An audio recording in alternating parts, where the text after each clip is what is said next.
In this video, we are going to write a program to identify whether given a number is positive, is negative, or is 0. So the steps involved would be, we take the input, we convert into an integer or whole number, then we compare. If it is greater than 0, then we know it is positive.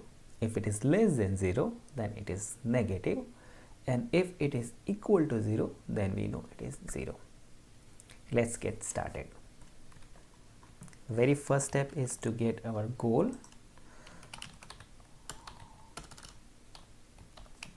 This program is to find out if entered number is positive, negative, or 0.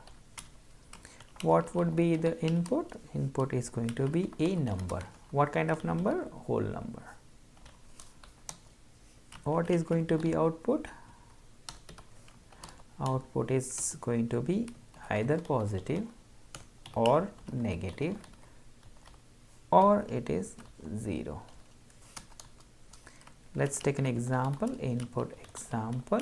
If it entered is 345, then output is going to be positive.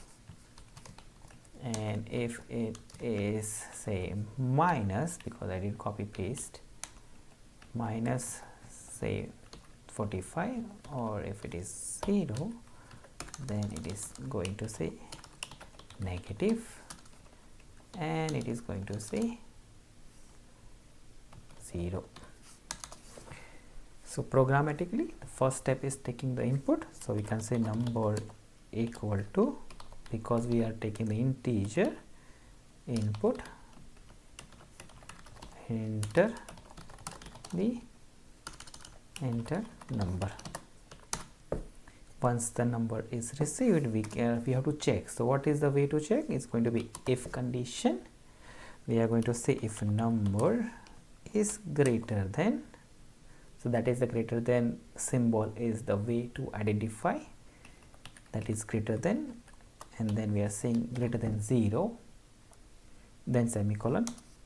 This is our syntax. There is an indentation. Then we are going to say that print f number, and then we are saying number, whatever is the input number, is positive. Now, because we want to check the second condition, it is else, but there is 3 conditions we have to check. We just don't have to check 2. So that is why there is else and if. This is the else if part of Python, that is ELIF, that's else if, short form it for else if. And we can say the second condition, if it is less than 0, that means it is less than, then we are saying it is, we are copy pasting this, there is semicolon missing, and we are going to say number is negative. Now if it is, now this is 3 conditions, right? The number can be either greater than, either less than, and then other. If both are wrong, then it's definitely 0. So we can say else, and we can say the first 2 are wrong, that means definitely it is 0.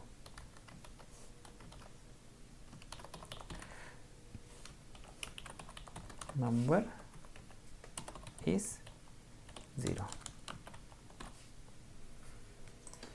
Now this is where our programming is complete. Let's run and check. So enter number 345, it is positive. We run again, minus 334 for example, it is negative, and if we give any random 0, it is 0. So that is how we are able to. In this program, we learn how to make a comparison for greater than, less than, and three-way if, elif and else. Thank you.